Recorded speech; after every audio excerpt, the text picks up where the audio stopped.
Welcome into session 2 of Ascension's End, our D&D 5e Godslaying campaign. So take it away, Stabby. Tell us what happened in session 1 of Ascension's End. In session 1, we were introduced to each of the members. One of the members is not here currently, and an extra member has been found along the way, which we'll find out, I assume, today about him. So we all found out how each one of our characters died. We were taken through, I wouldn't really call it a task, well, some sort of like walk through memory lane for some was just wandering, all heading towards the same location, which is like a set of steps on the top of on the top of the set of steps there was like a pool, so we all ascended the steps, each on a different side, made it to the pool, looked into the pool, realized that if we touched the pool, it's very dangerous and very bad, but then in the end we ended up touching and drinking the water of the pool, I believe, because of the influence of a really tall, skinny, creepy, scary-looking Runewalker. He was fascinated by us, and we fascinated by him. He drank from the water quite freely, so we assumed, hey, let's do the same. Talked amongst ourselves along with the Runewalker. He offered us a chance at revenge, redemption, salvation, maybe in some cases, to aid him in slaying each of the gods that wronged us and any god after. So we agreed, drank the water. We're bound to him by a tattoo. Each of us, I believe, got. We all got a different tattoo at a different location, but we got our tattoos nonetheless. Then it was mentioned at the end, he made a comment about how we need to leave this place rather quickly because the owner is coming back, which is quite ominous because under my impression he lived here, but I guess not. So we ended up leaving and heading into a dark-ish area through, it was like a rocky pathway with rocky hills above us to the left and right, and then I believe it was shadow dragons, I think, that descended. Was it two or three of those descended, and we fought those. Three. Testing out our skills and seeing how each one of us fought, dispatched the dragons, and made our way forward till Yule, I believe, was the next place. Was it a door we went through or something? I can't remember that part. A portal, nonetheless, and we ended up in Yule in front of this huge hall. And I think at the moment we're about to open the door and go inside.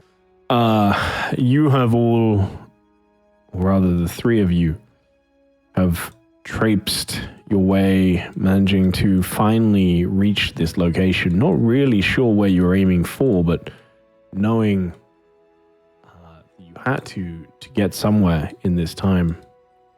And you finally reach this grand hall that stands up on a ledge. Snow falls around you still lightly. You see a ship half sunk in a lake next to you. And there's clear signs of battle and conflict that have gone on nearby. You stand, there's a warmth radiating from the doors from the hall. And as you make your way closer, you can just about make out one sound from inside. The crackling of fire and flames from a hearth. As you reach the door, we're going to transition just for a moment away from that. Malar, would you mind telling us how you died? It should have been a night like any others. Just another job, just another contract. But I guess that night wasn't meant to be. And I just got unlucky. So I would like to believe. I snuck in to the temple. I saw my target. I thought I'd enjoy myself a little bit with this one. Chased it around. Simply another kill. Simply another job. Well, when the job was done, it didn't end as I thought it would. When suddenly, what I was very familiar with at that point, have seen it many times after all. A teleportation circle opened up, and a group of adventurers stepped through. I knew what had to be done. They were not allowed to leave. After all, it was not to be known that I had committed this killing. The cleric died first. After all, I so loathed their miracles. Now it's a pain to deal with. She didn't even know what actually was happening before her head rolled on the ground. The wizard, the ranger, were fast on the uptake. An arrow pierced my leg, hampering my movement, but not enough to stop me from killing the wizard before he could throw any sort of spell out. The paladin was much slower on the uptake, mostly because of his armor. It was easy to avoid him. And while I took cover behind the temple's pillars, the ranger fell to my blade as well. Only the paladin was left, alone, easy prey, I thought. While he was very determined to avenge his friends, his rage would not save him in this duel, and just make him easier to take down. I could manage to kill all of them, or at least I thought, as I noticed something rise again behind me. The paladin, seemingly through just sheer force of will, holding true to his oath and filled with just rage towards me after slaying his friends, struck me down, holy blade in hand, radiating, soaring through towards me. And the last thing I said was just, well thought. And that was the last thing I saw, the beaming blade of a paladin. You find yourself moments after this, face down. You feel the cold seeping in, everything just ever so slightly damp, as you realize after a moment you lay face down in fresh snow. There's a sense of peace that comes over you for just a moment as you look around and you see snow falling all around you, drifting down lazily from the sky. And as you take a moment to assess your surroundings, you see nothing but snow in every direction, completely almost whited out. And you find yourself just in absolute nothingness for a moment. Slight wind wisping across the sky, bringing with it a cold chill that's a little unsettling. What would you like to do? I think Malar would, first off, when he stands up, of course, if he isn't already standing, he takes a look around. I think he would actually he takes his mask off, but it wasn't even on there in the first place, and just looks up and tries to feel the snow on his face if it even feels real. Because the wind sort of does, but the snow is a little bit more tangible, I guess. It lands and it melts away almost instantaneously, but it's definitely real. You've spent enough time in your life around such snow to know that this is real. Very well. He mumbles to himself and then puts the mask back on. He, for a moment, just has his hand in one of his pockets, sort of touching like a broken ring. He remembers and things really wishes wasn't broken right now. Mm-hmm. But it is what it is. Is there any sort of sign in the distance? Any ability? Do we see the longhouse or anything else? You search around for a moment, just trying to find something of a sign, something to try and figure out where you are, and you reasonably quickly spot something. It's heavily obscured by falling snow that's wisping on the wind, and you can only barely make it out, but it's enough that you can see it fairly clearly. It's a landmark that you've seen many times before. You see, just peeking on the distance, Kelvin's Khan. Fuck. I guess I head towards that. You head Cautiously now, but something is strange after all. I can tell that much. I mean, I always thought I died, and I woke up here. I move. You see, as you reach the base, it takes you some time to do so, and it's a struggle the entire time. As the snow continues to fall, it gets thicker around you, and it gets to the point where you're almost knee deep in snow without the proper equipment. Hands now like losing circulation as you push on and reach the base of the can. You look. You don't see anything else around where you would expect it to be in this moment. Everything seems a little different. Well, I mean, I will head towards the top then. But I can't say anything else. So you would usually expect to see several sort of fortresses and things standing a fair distance away, but you'd expect to be able to see them potentially from here. But from where you are, you don't gain sight of them. Potentially, if you get some more height, it might just be the snow that's blocking your view at the moment. It is, falling a little heavier at this point, so if you continue to climb, it might assist. The memories are coming back right now. That was that mountain, right? Yeah. Oh my god. Well, I guess I start climbing and hope I can avoid the goats. So, yeah, you don't have to face the goats this time. The goats aren't. All right.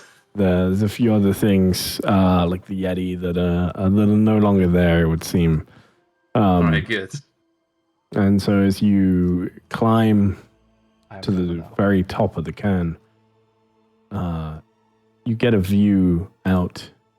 You see the towns burning, all 10 of them. Fires like small lanterns in the distance, and you see the fortresses crumble to snow-capped rubble at this point. They are no longer standing. As you look out, look around, there are no markings atop the can. And you wait a moment before you hear a voice behind you that speaks out and simply says, "This was the will. The gods will always get what they want at some point, right?" He sighs. Whose will? We defeated her. For a time. You must have known she'd come back. Long after you'd gone. Tell me what you know of gods. I know for a fact that they can certainly die like anyone else. Just have to try harder, I guess, with some. Apparently I have not tried hard enough. What is this? Who are you? I turn around. Do I see anybody? Yeah. You see pale eyes staring back at you, and a tall but very slender individual. Very muscular, but very, very wiry. Not bulky in any sense. Staring back at you, sat atop a rock, knees sort of curled up and just leaning forward. As he eyes you, head almost moving from side to side, a little like a serpent, like a snake eyeing you, trying to figure out who you are. You see heavy tattoos, bands and runes and different arcane sigils and symbols all over his body. Just watches you.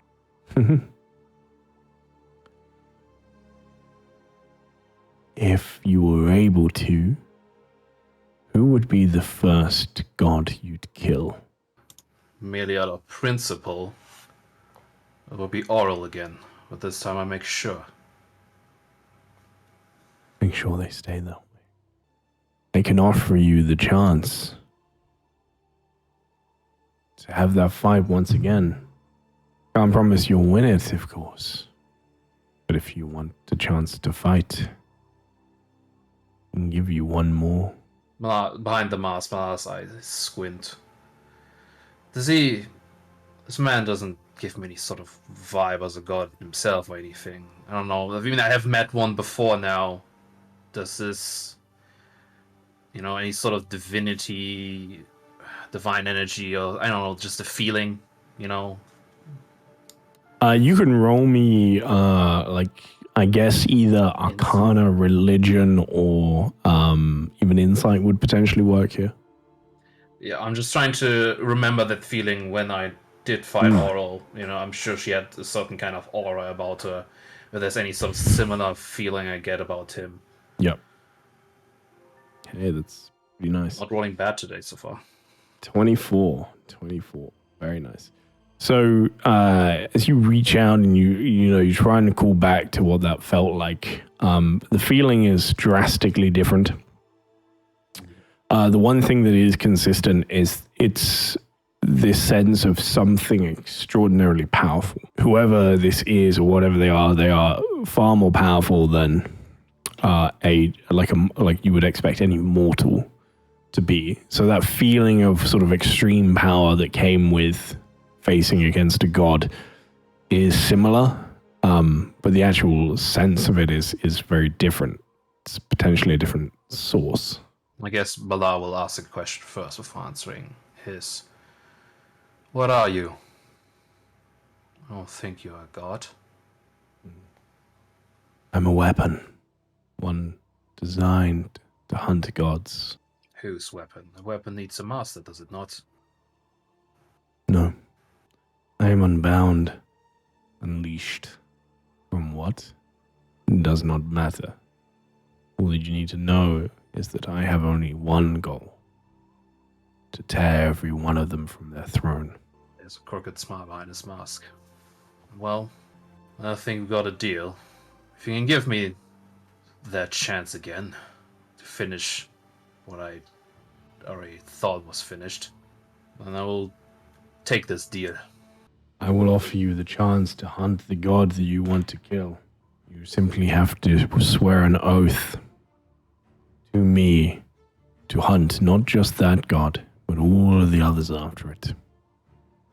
All of them must die eventually. Very well. Swear your oath and step to the edge. Turns around. Villages. He thinks about some of the people he has met here, of course. Who some he hopes are still out there even. From death's cold grasp, I awaken. Wrath reborn, unshaken. Under the Runewalker's shadowed wing, my soul I pledge. Fierce and unyielding. With runes of vengeance seared in night, I vow to hunt till morning's light. This oath I swear, with fury and spite, to drag the gods from their lofty height. Now leap. And he just, without flinching anything, takes a step off. Feel as the winds rush past you, and there's a moment you feel something else, just a momentary sensation as you plummet from the cairn. You feel as your skin starts to burn, as patterns start to etch themselves, and you see ruins begin to form from the very little that you can see as you plummet and fall. You see the ground soaring towards you, just complete white. And with that, we're going to move over to the other group. All right, we're going to transition over to Malachi, Raziel, and Vaku. As you approach the doors of the hall after traversing all this way, you see them standing, you feel the warmth emanating through the wood. But not much else. No sound other than that makes its way out of this place. Baku would just head straight towards the door. No hesitation, just going right in. Yeah. You head in. As you open the door, step into the longhouse, the remnants of a celebration abruptly cut short envelop you. Long tables, once brimming with a hearty feast, the food still stood there, glasses full of mead, tankards full of mead, gleaming under flickering candlelight, now barren of people. Fine goblets mid-toast lay placed down and forgotten about. Some of them overturned, spilling the last of beautiful crimson red wine into dark stains on the weathered floor. See banners and streamers in vibrant hues drape listlessly from the rafters. The air is thick with the scent of fresh ale. The burning of the embers of the hearth still warm. The aroma of roasted meats, the hearth, the heart of the longhouse, still warm, chairs empty. And you could see this is a huge hall. Could easily fit 100 people or more to feast in revelry. And yet as you enter, you only see 2 people. Across the room from you sat silently, currently devouring a plate of food. You see what appears to be a druid. Ornate uniform and blue body paint. Ritualistic markings and scarring all over her form. Covered with these heavy-looking pelts of some sort of white, presumably a wolf by the judging of the pelt itself. She glances up at you briefly as you walk in, but then returns to her feast. And the other person you see, a little bit more relaxed, feet up as he downs a tankard of ale at the top, overlooking the rest of the hall as if it were crowded with people. He barely shifts as you make your way in at first. Just places the ale down, looks over to you. Close the door. If you're coming in. I'll look back to our T-posing friend. He just steps quietly, pulls the door closed and steps in. And you see as the Runewalker stands, forget almost how tall he is, even for the slender form. Raises his hand. Eat. Wasn't expecting to see you so soon. Second greetings. Hail. And I'll wave to him and the druid, even though she's not looking. Just polite wave. Hello.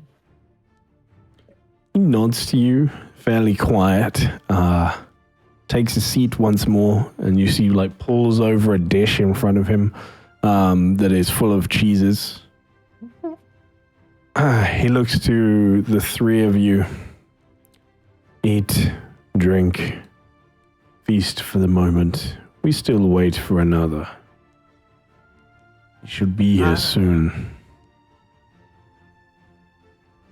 Is he just like the rest of us, I guess? He is, but coming from a little further away. Wonderful news. His More help, journey the better. His journey may take a little longer for him to get here. And then the 4 of you will be tasked with your first victim.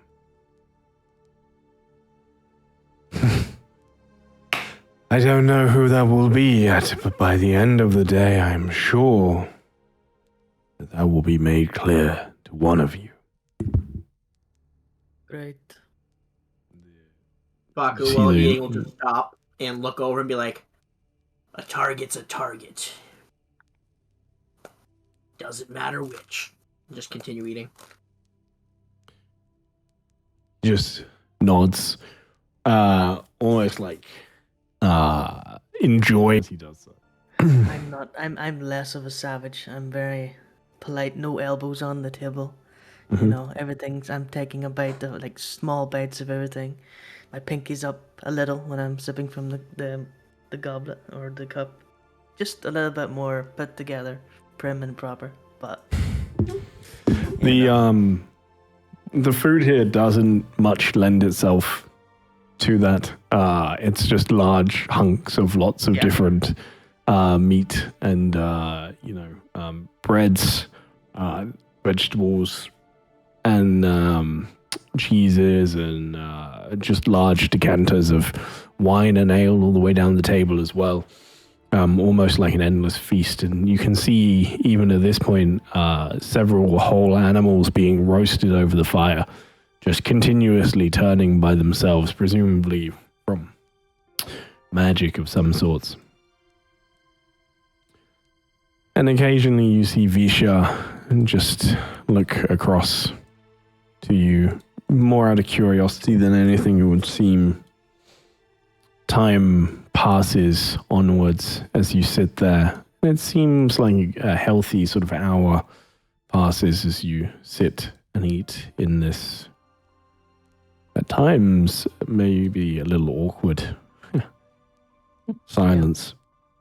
Time continues onwards, passes, and we're going to step just outside for a moment. As you hit the ground, Milah, you find yourself swimming. This isn't the solidness that you think it is. Instead, you find yourself diving through the snow itself as if it were water. You find yourself, as you look around, very much disorientated momentarily as you plunge through.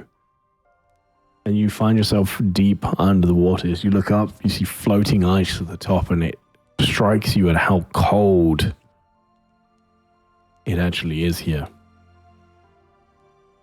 As you look around, you see fish swimming around you. At this point, just dashing away from you, seemingly terrified from the thing that's just suddenly plunged itself into the water. You see the reeds and the rocks on the bed of this seemingly lake, and high above you see a moon twinkling, just streaming light onto the surface of the lake, onto the ice. So I presume you begin to swim up. He swims upwards. And relatively, he's a good swimmer as well. Mm-hmm. He doesn't panic. He's a cool, collected person like that. So, well, I assume breaches the surface at some point, hopefully. Yeah, it doesn't take long at all. As you breach the surface, you find yourself here, not far from the shore of this lake. You look around, you see tall mountains all the way around you, lush, almost primal pine forests surrounding the lake. And as you look around, your eyes finally settle on this huge, majestic, solidly built longhouse. You see the twinkling of lights from the fire just about visible through the windows as you feel the warmth emanating from the place. You see a half-sunken ship laying on the other side of the lake across from you, and a couple of other small boats and things. Other than that, as you look around, you see up in the mountains large, almost like cow-like animals shifting and moving around in the highest parts, just pushing their way through the snow. Things like that you've never seen before. And you get the sense quite quickly that whatever this place is, it isn't in the material plane anymore. In fact, it doesn't look like anything you've seen in the Forgotten Realms. All right. Oh, there's a building. That's the best shot I got so far. He... I guess he has to go around the lake, right? Or is it frozen over again like I remember was partially last time? It's up to you. You can either go around. There is enough ice, in theory, that you can leap from ice block to ice block. It will take a little bit more dexterity, but there won't be a check. It's just I whatever you mean, want to he's do. very confident in his dexterity, so I think he Abs- just quickly yeah, leaps over. It's almost just like So- stepping stones for anybody else as you just carefully leap across from stone to stone, and you soon find yourself on solid ground once more. The longhouse towering over you at this point. Yes, I think because of the fucking water. I assume I'm wet as hell right now, right? Because of the like. Yeah. It's not very comfortable. He doesn't. He tries to get it out of his mind. Yes, he moves towards the longhouse. It's the only thing you can see right now, only sort of familiar-looking thing.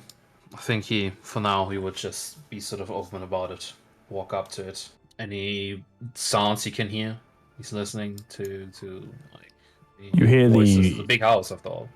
You hear the very slight crackle of the fire, and this is obviously a question for Malachi and Vaku as well. This is at about the end of your hour. This is happening. Are you conversing at all? Are you saying anything?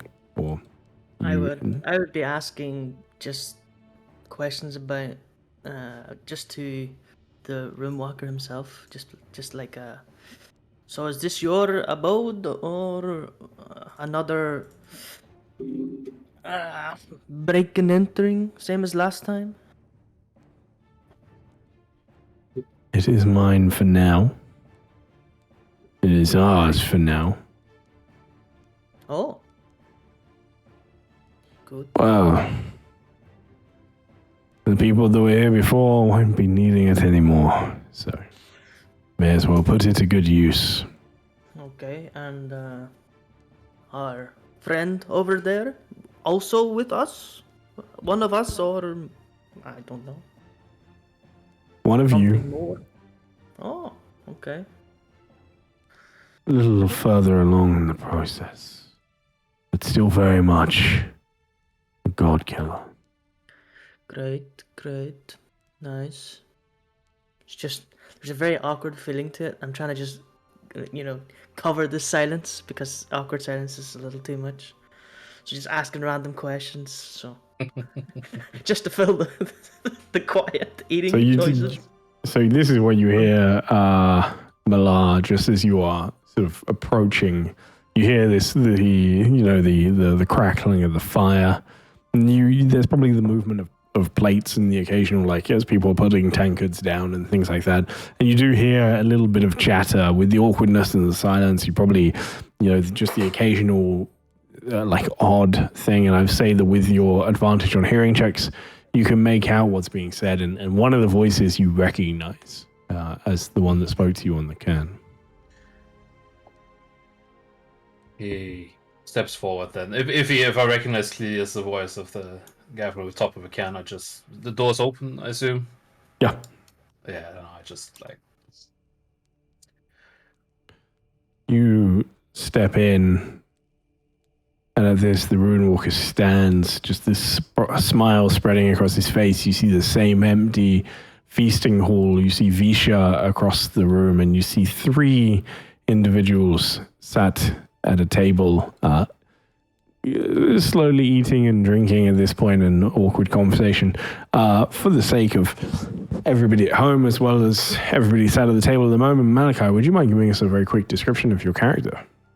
Close enough, Mala, I think, right? Or Malachi. Malar. Yeah, I'm gonna get those confused from time to time. I feared as much. I'm also sorry. I did not think that far. They're not that similar. I'll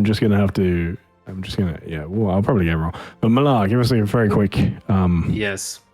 Description. Description is with the asterisk extra of the thing that is that he's incredibly wet right now. There's like water still dripping off him, partially frozen. I bet there's ice covering him by now because of the travel he had to get over here. And there's like still like he's a little hunched simply because of the cold. Or at least he acts like it. But thick winter mantle coat, leather boots and gloves, black leather boots and gloves, a blade sheathed on his back, You can tell there's some pockets in the mantle, but you can't really tell what's inside. And a sort of pale white mask covering his face, hood up, and some eyes glaring through it. Mainly at the just giving a quick glare to the guy who sent him here and then made him land inside a lake. It's like, he feels like there could have been a better way of doing this. Maybe not landing inside a lake, but of course he doesn't know if that's true, so he's not saying anything or complaining about it. But he just feels like this man, if he can already send me here, he probably can then land me somewhere not wet. So, but yes. That's we can see. You see very sort of dark coloring, and of course the hood and stuff. He doesn't have his blade or the flames or anything on this picture at the moment right now. He looks at everybody, give a quick glance, and then again ends it at the end at the man, and he gives just a nod for now. Sorry, friend, but can you close the door? Turns around. Thank you. Greetings. Greetings. And for Malar's sake, can we just have a very quick description of you two as well? Malachi, give us a very quick description of what he sees as he walks in. Yes, without the flames, you see a ginger or strawberry blonde. It depends. Who you ask? Ginger is beautiful. Humanoid male, sitting eating very politely, very straight backed. Looks like you could think he was royalty, not royalty, but like of a noble, that sort of upper echelon vibe to him. But other than that, you've no real, inkling what he could be. He has a very nice, clean, red overcoat, whatever that's called, like a long, massive trench coat that's red with like gold inlays along the each of the arms and along the front little collars. Sits with. Say you have a sword yourself, you would know that like the certain stance you would sit down on, it would be like you're ready to strike at any moment, sort of feel to it. Like he's sitting there as if ready. He's ready to pull a sword at any moment. But obviously, you might pick up on that. You might not. Yeah, when he's looking at you, also his eyes are like an amberish color to them as well. But yeah, hard to tell what height he is, but not short. If it matters, because you just reminded me of that, just to add one small thing to my description as well. Behind the mask, sort of in the, probably because of the light, the flame light going, so you would see probably reflecting the light in his eyes, so silver colored eyes, so silver pupils. Irises? Either or, I forgot which part of the eye that is. The one that has color in it.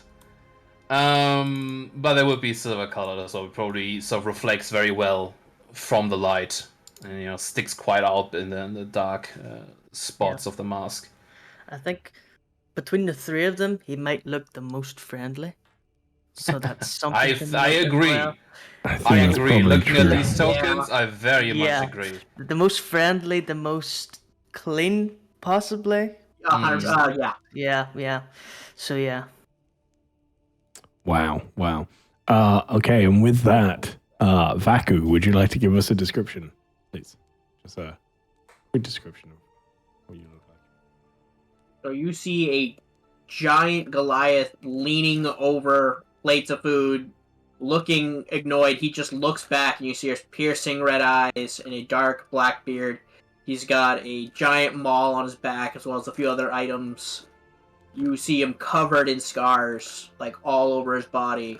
And as he looks at you, he just kind of gives you a small little nod and a grunt, and then goes right back to eating. I will. I'll pull the artwork up. It's mostly dark armor at the moment. Yeah. if Shane appears, he is more than welcome to give us a better description. All right. You'll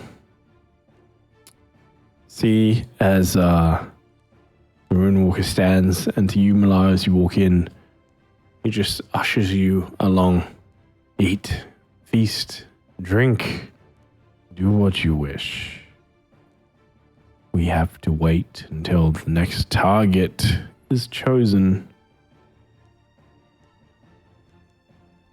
Who chooses? You do. And why are we waiting then? He sits back down because you haven't chosen yet.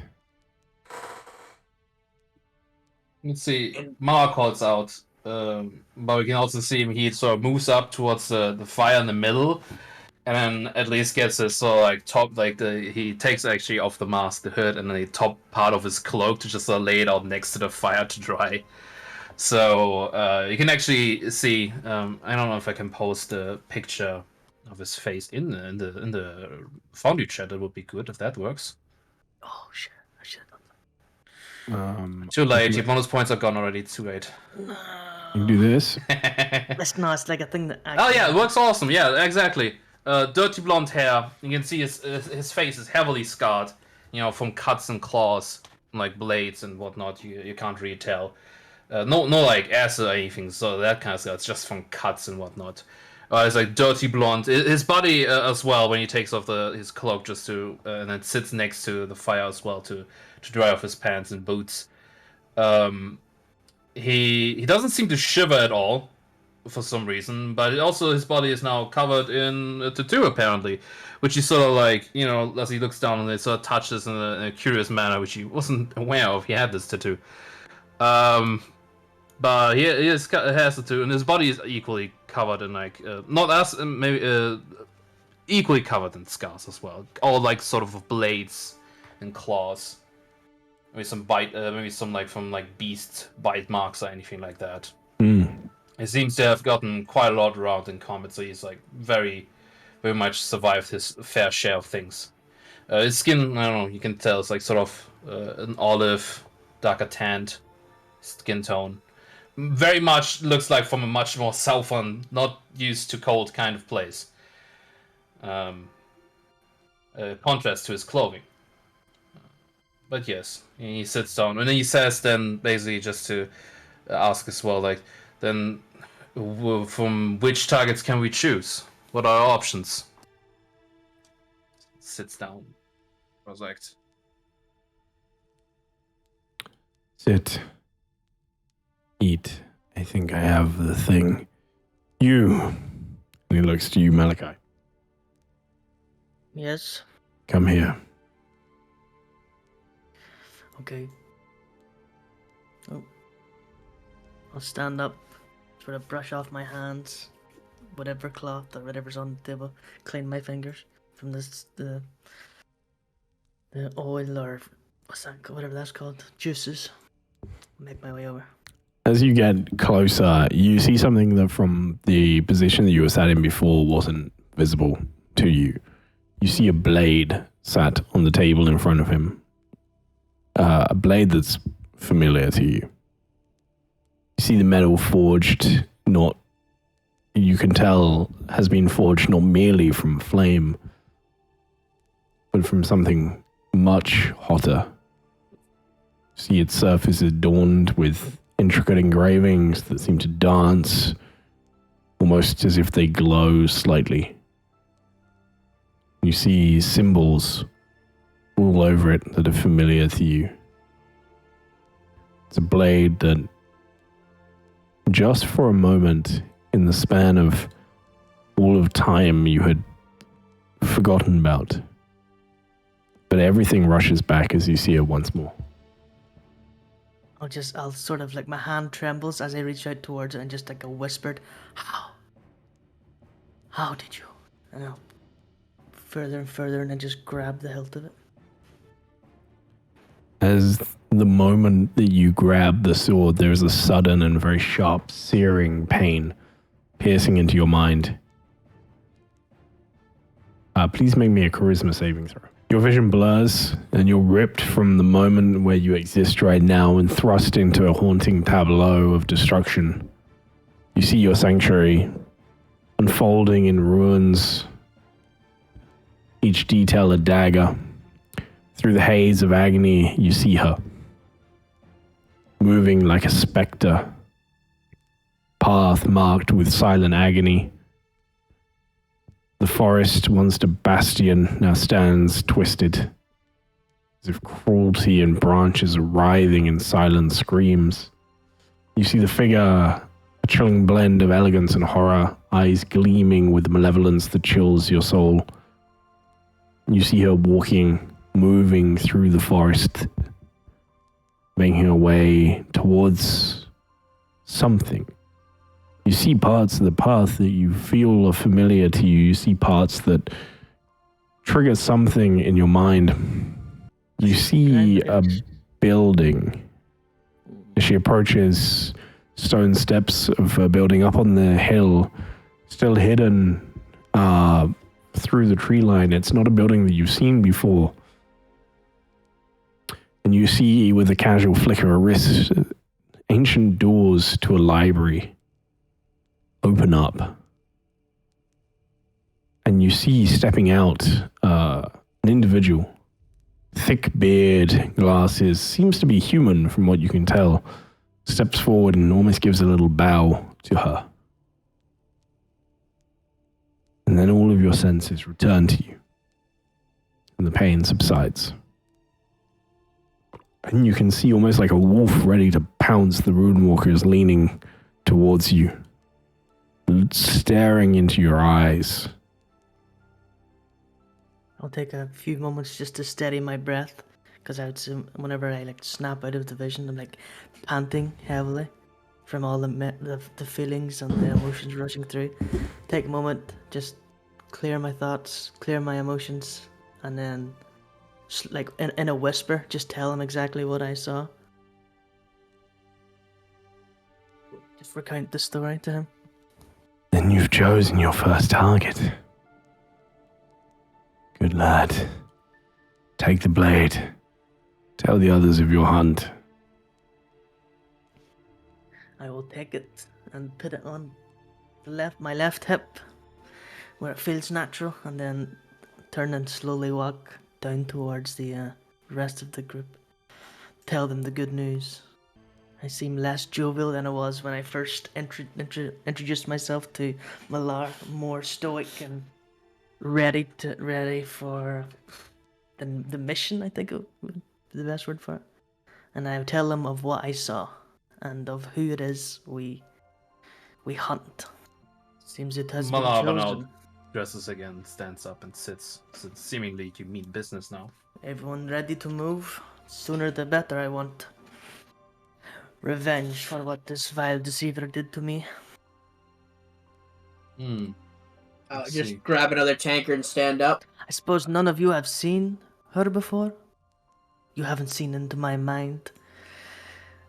Maybe give me a moment and I'll sort of turn and outstretch both of my hands towards this spot in the room, just at the, I can't ping for some reason, just over here at the front of the fire, and I will use first time ever doing this, so I'm assuming it's not, I need to get it out of the way. I'm going to use a thing called Fake World. Oh, Jesus Christ. Which lets me create an illusion, pretty much 5-foot cubes up to my intelligence modifier, but I also have larger world, which adds my intelligence again, so I essentially 10 5-foot cubes, which I then just create her, Johnny. I just show them what she looks like in the middle of this room, and then tell them that this is the target. I'll also show the old man in it as well, so that everyone gets a look at them both. All right, perfect. If you go to the God cards on Discord, you can find the one for Zenye. and see her image there. But you see her entering what appears to be, as you get a small glimpse, a library. And this man bowing a little to her as she walks in. You can see a few people milling around inside. You see as she moves elegantly, gracefully, and the man almost shuffles behind. Very much the opposite, very much unelegantly. You see at this point the Runewalker has stood. Is gradually making his way down to all of you. Just slowly walking up, almost as if he's sneaking up on you. You see him just look to each of you. You know your targets. Do you know where to find that place, Malachi? I do. Where is it? I believe it's where I'm from, right? My place? Yeah. Yeah. Then I will tell him where it is in the Adir Forest. And the location, and if I can, I'm pretty sure I can just use this fake word. I will show him as much as I can if he's going to teleport us there, so that it works very well. He sees it. I will roll. Should be enough. See, he looks to the door, raises a hand as the ruins begin to shift and turn on his arm and move. As he does, you see the door, just this glowing emerald ruin appear over the door, just burning into the wood itself. Take the door and go and find her. Return here when it's done. Baku's gonna point over at that the droid and be like, "Are they coming with us?" They have another target. There are plenty of Chug gods it. to kill. Take the drink, and I'd make my way to the door. Just before we get to the door, I would like to, if I could get there just before we open it, and just turn to the rest of them. Just before we go, this place is my home. Was my home. I would like to ask, we are here to do a mission, kill her, yes, but please, I don't know what state it is in, but try not to defile it even more. That's all I ask. How will we defile it? Take things that's not meant to be taken, push things over, break things, steal things. The lances over Just the respect, 3 foot that's tall all. like 8 foot tall giant like that. I understand accidents happen, but please just be respectful. That is all I ask. A lot of memories here. What for kind me. of place is it? Some sort of temple? It's a village that once protected this blade, and I'll tap the blade. But I was deceived and made a mistake in what happened. It is all Jean Yu's fault. Her vile words and poison in my mind drove me to do a very bad thing. And now, revenge is a strange word. I think of it now as balancing the scales. Baku just kind of nods and goes, "Very well," and he kind of just pats his shoulder, and as doing that, kind of starts wiping his hand off. I give a nod, just a solemn nod of respect, and then push the doors open. Mala, before stepping through, I assume, I don't know if there's any sort of description for the door. I'm sorry, I didn't want to interrupt. That's fine. No, it's fine. Before stepping through the door as well, Malasa looks at the other 3 going in front of him and says to himself, "It seems like I accompany another group of very eccentric individuals this time around." Thinking back at this last group. Sighs a little bit and also steps through. Everybody make a perception check, please. Hearing is vitally important here. So. Oh, here is vitally important. Oh, wow, you're in. Oh, 3 and a 4. Hell yeah. Doesn't really matter your advantage there. If I roll a 3 and a 4. Amazing. Well, what are you gonna do about it? That's how the dice go sometimes. I guess I could use my inspiration. You got it. I would. Also, I think I will try because it seems like you said. Nice. Jeez. Nice. Seems important. No, should it's note it's also- not important. Sorry, I just meant that like this is essentially a sound-based check, but it's not important in the slightest. So I wouldn't use it. Just like, oh, you already rolled it. Oh, no, you didn't roll it. Sorry. That Okay. was Raziel. It's fine then. Alright. If you say it like that. Vaku, you're heading through, and you hear just as you're heading through, the Runewalker just walks across one of the tables, clattering a couple of plates and things to the ground as he makes his way across, and sits opposite Avisha. And the final words you hear as you step through the portal: "The others will be back soon. We let one get away from here. Find them, make sure they die as well." As you step through, Round 2, motherfuckers. you push the door open and you see there is nothing there, just this almost sparkling void, as if you're looking into the cosmos itself. It is darkness broken up by this almost glitter of stars and swirling fog in the distance. And as you step through, you find yourself pulled, almost ripped from this moment in time and space. As you find yourself crashing down, there's slight splashing of water. But as you are pulled and sort of flung through time and space, you find yourself crashing down into the remnants of Tiffin's well. There's a profound silence greets you as you crash down onto the floor.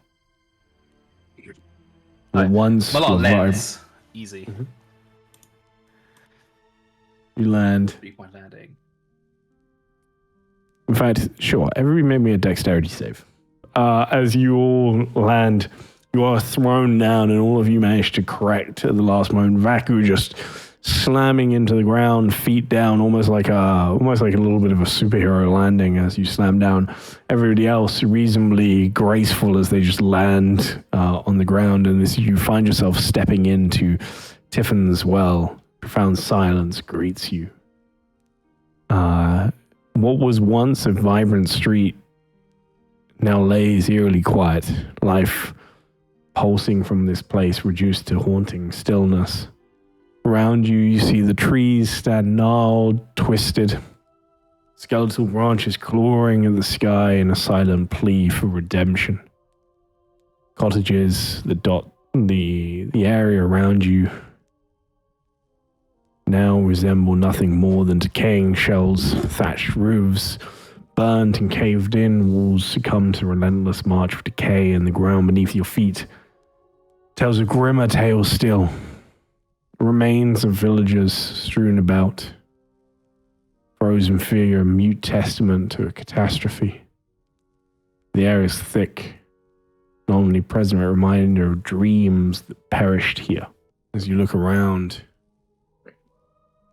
there is no life left here. And you can tell that something truly awful occurred. I think you all would probably notice, like, Malachi's posture stiffens for just a brief moment before he takes a deep breath and then clears himself of his emotions. And then with like a quiet whisper, just, "Don't touch the dead. Let them rest." And then slowly walk forward. Are you heading anywhere in particular at this point, Malachi? No, I think at this point, I'm like walking on eggshells, so to speak. It's because I'm just walking. This is like the same path I took on that night through the village where I did the atrocities. I'm looking through and then going through my memory at the same time, sort of pairing things off. Like, this was like that when I left it. This was like that moment, just to see if there's any differences that has happened? Anything different from the last time I was here, or has everything just been left the same? Everything is the same. Okay. It seems like the place has just been abandoned, untouched since that moment. Yeah. Then as I walk through, I'll head towards the training grounds, get like a little nostalgia from it, get a little upset, just see- rinse and repeat. Where lush grass is given way to scorched earth at the training grounds. And the remnants of the wooden dummies now lie charred and broken around. Instead of the clamor of training, the sound of all of it has been replaced just by the mournful sigh of the wind here. I'll just take a moment to myself just to face the horrors and then turn towards what I saw when I touched. I'll head towards the temple. I'm assuming it's the same one I saw from when I touched the sword. The flash. Just head towards where I know that is. You do not know the location. I don't know that. So it is not a temple that they entered. Oh, it's a library? It is a library, and it is not one that you recognize. So what you saw was them leaving the village and walking several paths that you did know to a location that you hadn't seen before. Okay. So you know roughly the route they took and the direction they were heading. Their destination was this sort of stone library that seemed out of place and secluded, but that you hadn't seen before. Okay, then I will head that direction. And just as I'm assuming we leave the village at that point? Yeah, you would be leaving the village. So if there's anything you want to do before then, let me know. Yeah, just as we're on the outskirts and about to leave, I'll just turn to the rest of them and just... That is where I grew up. That is where I killed them all. Exactly as I left it. Thank you for not straying and investigating and just leaving it the way it is. This place, I do not know where we are heading. Very out of place, I believe, from my memory. I grew up here. I was raised right over there, and I'll just point towards somewhere in the village. So this is strange to me, but thank you for respecting my wishes, and once this is done, and that witch dead, I'm already bound to you, so I will aid you in your own killing of your deceivers, your gods. So, thank you. Now, shall we? I'll just put my hand on the hilt and turn. All right. So, you know this god very well, then, I take it. Yes, this particular god, I don't believe they understood or comprehended the level I would go to please them when I worshipped them at one point, but now it's nothing but hatred for them. And the best thing I can do for the people I hurt is balance the scales. So, what shall we expect? Oh, bricks, shadow.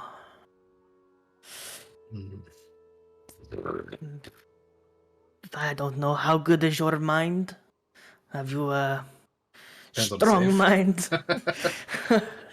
Yes, they are very good at the unseen, and their mental prowess is quite awe-inspiring. So don't trust too much when dealing with this witch. Yes. I feel like in some cases we might not have a choice, do we? No. She had her way. Yes. Lead the way. Sure. And I'll turn and just begin walking that path. You step out of the village and begin heading the paths that you saw in your vision, making your way east, out, away from the decimation behind you. Roll me a survival check, please. One thing I should have bumped up. Someone assist or something? Yeah, anyone good at those? This is a new path to me, so this is on point. Milah is not bad at it. I would say he's pretty alright at it. Even good. Do you want at to it. offer assistance? I mean, if I see him stumble about a little bit, yes, very likely. Roll me another survival, please, Malachi. Much Okay. Better, much better. Okay, perfect. It's like a little condescending. So, are you sure you know where you're going? Oh no, this path. Once we left and So don't need to be delicate going forward. going forward, no. We are Well- past the point of being delicate. I'd go to holding them all instead of keeping it on my back then. Nice. I guess we should probably maybe I'd rather take that way. I don't know. Well, what was the survival check for, anyways? Just finding the path. Finding it, so there's no strict paths here. Yeah. There's the odd path that is like an animal run.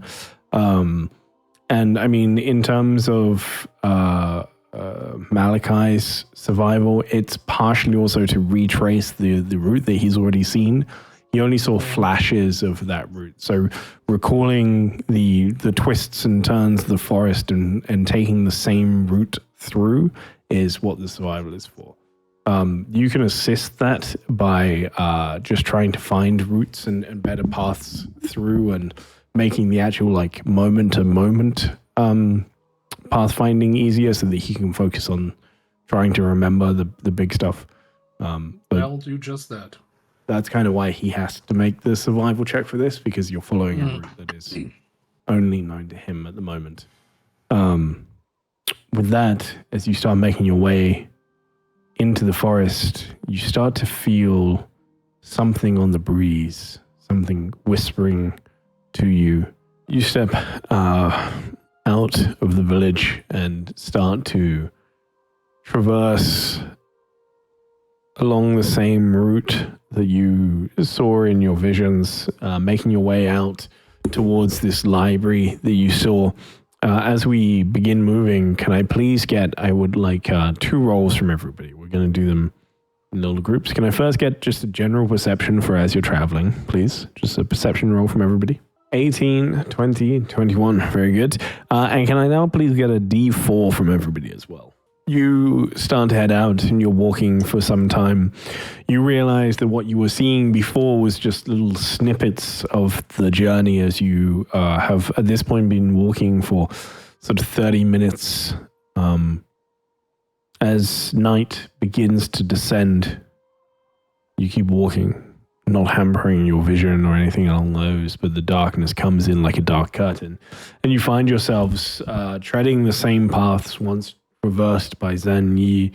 You know that you're on the right track.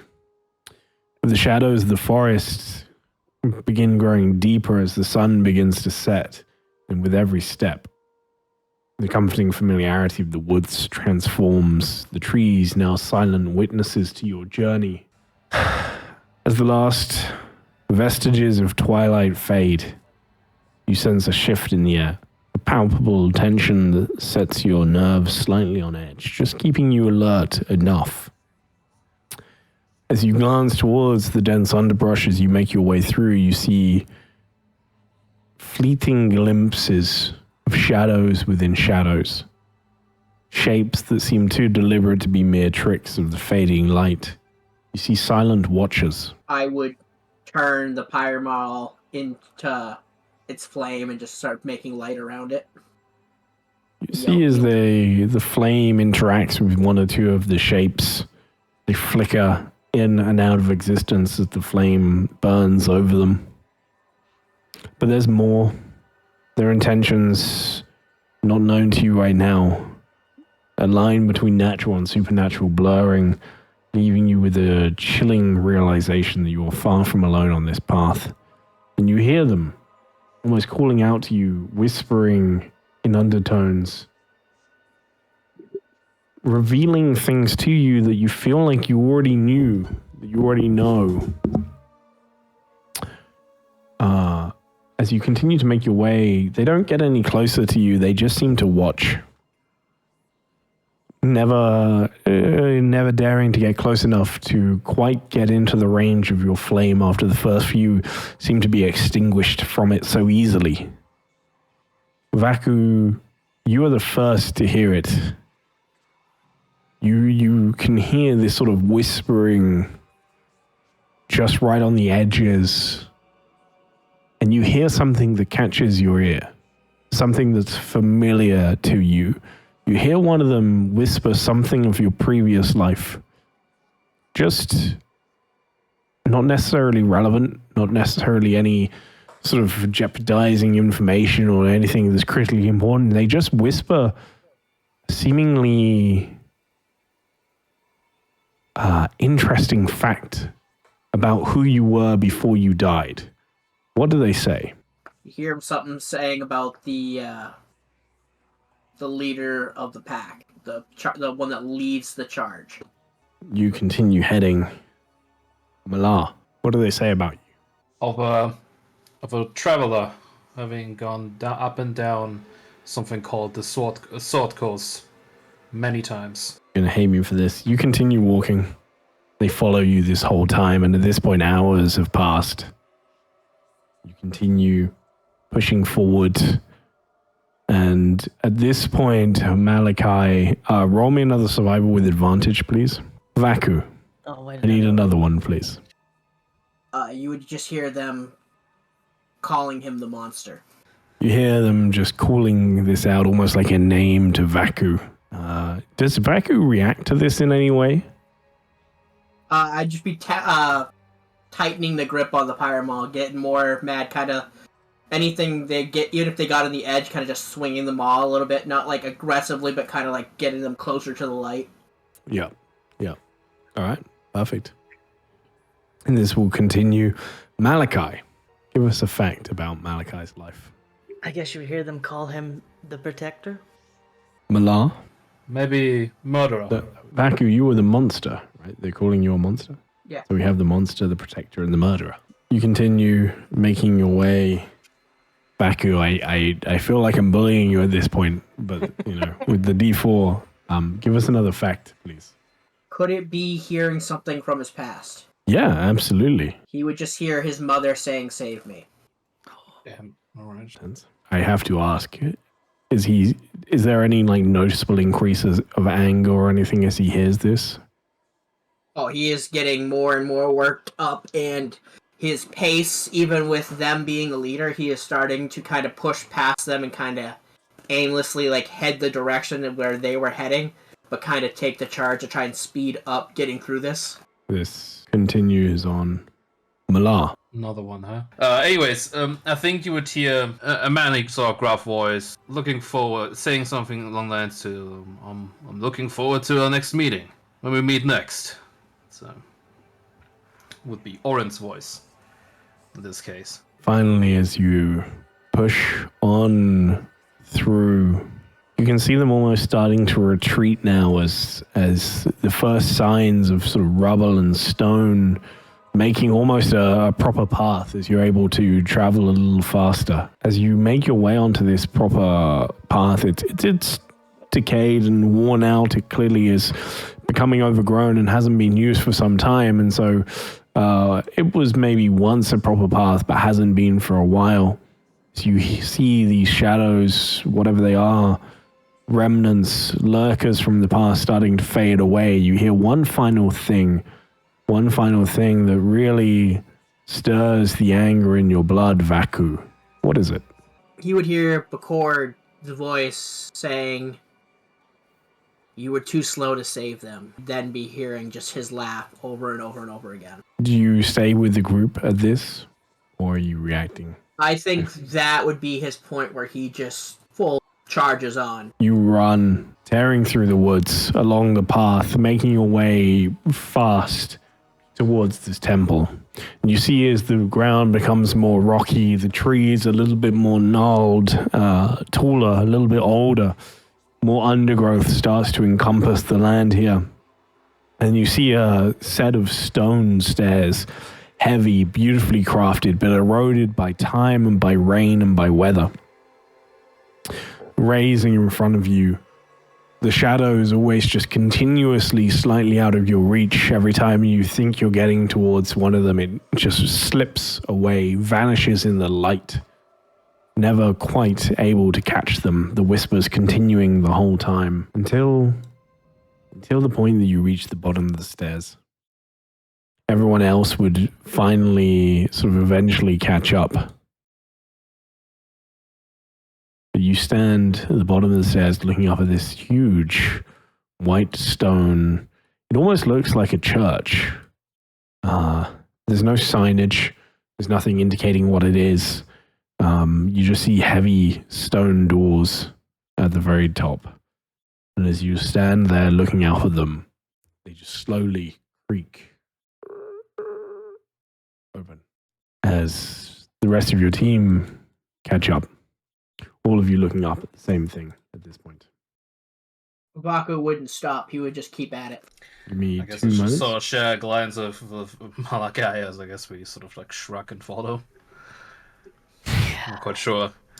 One moment, and then just as we're walking, like as I put my left foot forward to start walking, I should have described this earlier. I think as I step, you see like from the ground where I step, like a little bead of fire sort of lifts and then encircles around us or myself in like a 30-foot area. The sort of like sets like a wide 30-foot circle on like a line of fire.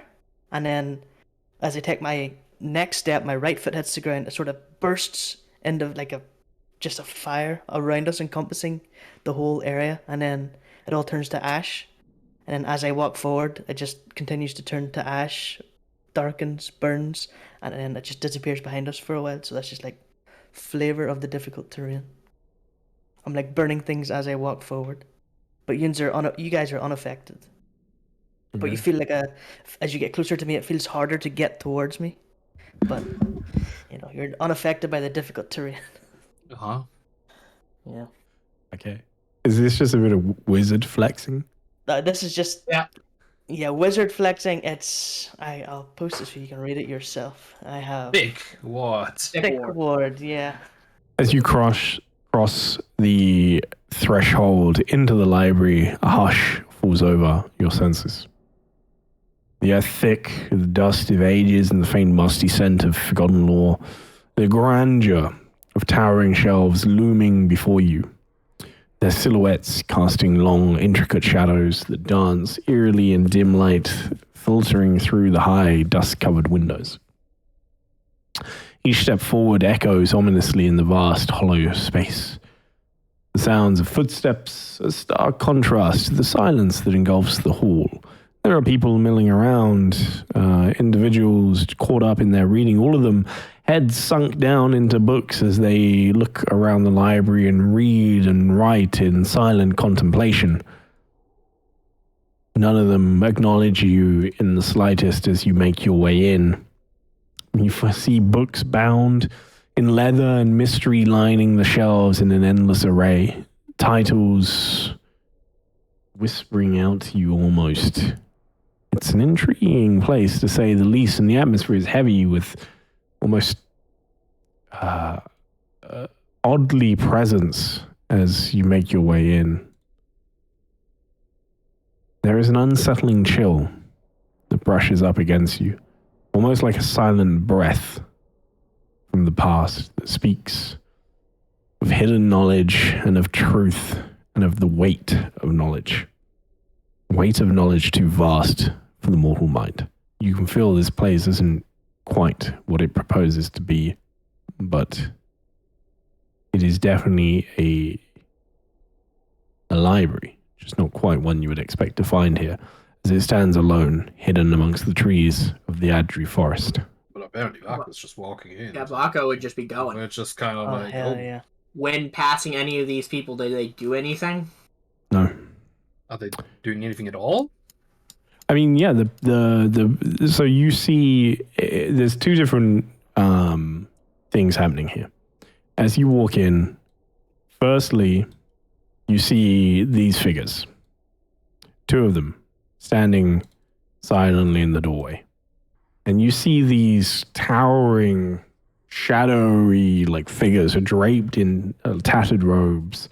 You see the ancient, the spines of ancient tomes almost jutting out like armor under these robes. Hooded forms with just very slight glowing eyes and elongated, almost like quill-like fingers drip with ink that never quite reaches the floor. As it drops, you see it just sizzles away before it reaches that point. And they just stand silently, just watching forward. They don't turn, they don't move as you walk in. Everybody else, all the people milling around the library here, go about their business, but they don't pay you any heed as you walk in. But they are moving. They are looking around, picking up books, scanning the pages, putting them back, taking another book and reading through, and heading off to these little reading nooks and side rooms to read and write in silent. But none of them really pay you any attention. I start looking around. Has the whispering stopped? The whispering has stopped since the shadows left you. Yeah. I would just look back at Malachi being the one that's supposed to know where we're going and be like, Yeah, I'm where? as we walk in, I'm sort of like darting left and right. I'm looking at everyone, trying to see if I can find the old man. All right. Let the old man. Yeah. I'm going to say that Raziel walks up to one of the bookcases, almost like intrigued as he's investigating, and pulls one of the books off and just starts reading. Just to explain that for a moment. But the rest of you, please carry on. At the moment, there is no sign. You see a lot of people. A lot of them look difficult to get a proper look at because their heads are, down, looking at books. So you do have to sort of move around a little bit to get a good look at everybody. But at the moment, there is no sign of the person that you're looking for here. I think Who are we maybe. looking for? Well, I would be very surprised if Jean-Yi was here. I think our best bet is the old fellow. I assume we are doing this in hushed tones, right? Like hush. Yeah. Okay. Paco doesn't know The hush. old man. Check the sides, the reading, check if he's here. If he's not, we go forward, into the back. Search everywhere. Very well. I'll just split up. I mean, there's an old man right here. I did show you the illusion of the old man, so you should be able to know what he looks like. What does he look like? You showed a picture? I remembered. I don't think we've seen a picture.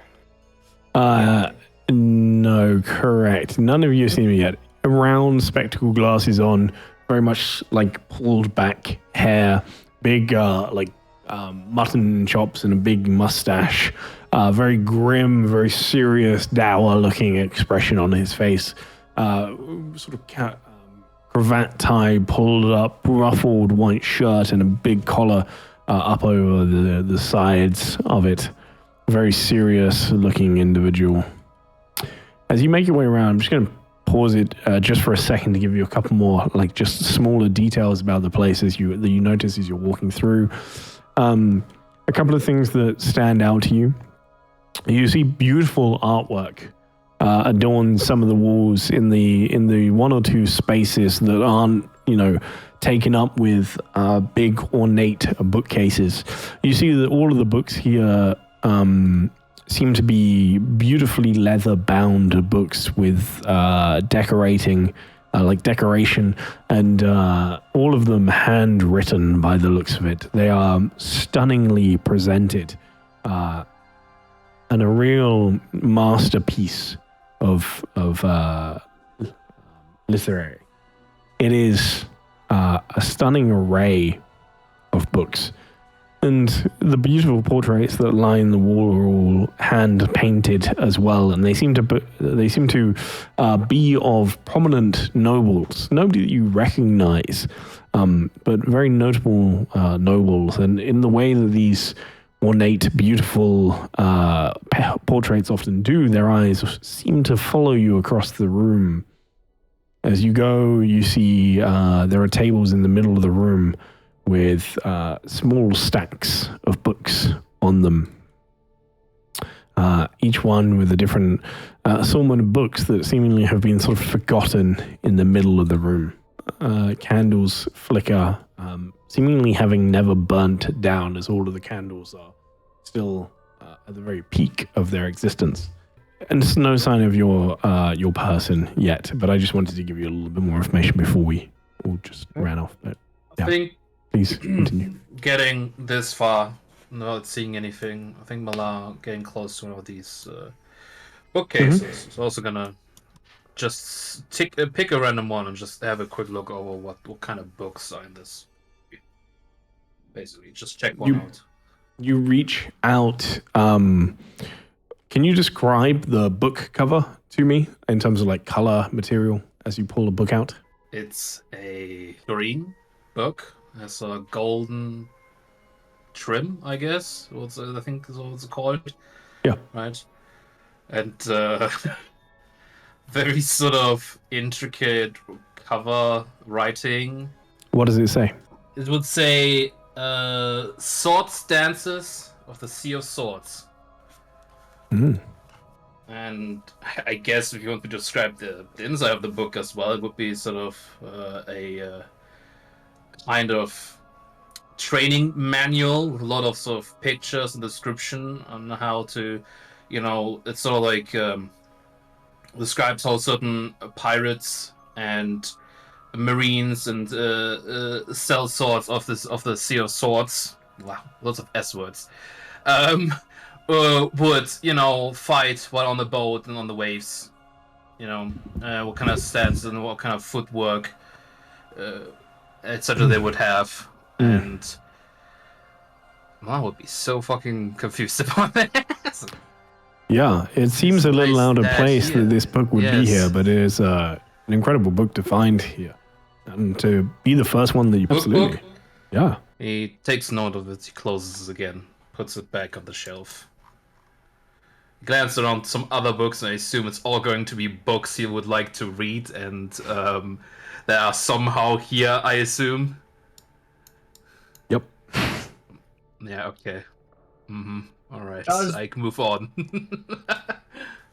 Does the person Baku is near look like the guy? No. Yeah. If you would like to question them, of course, you are, of course, more than welcome. No, he's all there, okay. No, he would look. If it doesn't look like him, he would just keep walking around. Said Malachi. Quite a lot of very peculiar books this library has. I wouldn't know. I haven't pulled one or looked. I didn't even know this place existed. I don't think the books that I've found should exist here either. That's why I don't trust anything here. Yes. Can I see this individual right here? Mm-hmm. Does he notice that we're here? Does he look like is he eavesdropping or just ignoring us completely as if we're not there? Ignoring you completely. It's not so much that it's not like he's intentionally ignoring you or anything along those lines. It seems that he's just very engrossed in what he's doing at the moment. He has a book open, and you can see his eyes like going back and forward as he's like feverishly reading the book. Yeah. So it's, but he doesn't seem to be paying any attention to you either. He seems very engrossed in the book that he's reading at the moment. Something feels wrong. Odd. Have these strange figures at the entrances and stuff moved at all? Have they followed us with their eyes? Anything? Any reactions? Nope. I guess we try upstairs. So what I will say is that you can see upstairs. There don't appear to be any more rooms. What you see is a grand balcony round the top of where you are.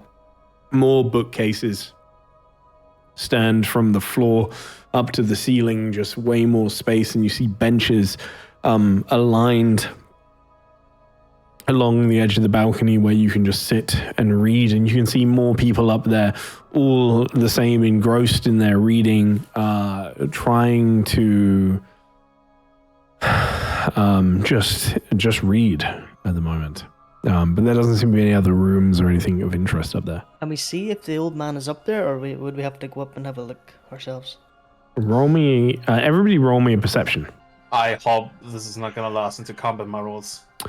From this position, Malar, that was the first roll as well. You do not see, from here, you do not see them, including anywhere upstairs. As you see people milling around upstairs, you don't see them there. Well, What is this fellow's name we're looking for?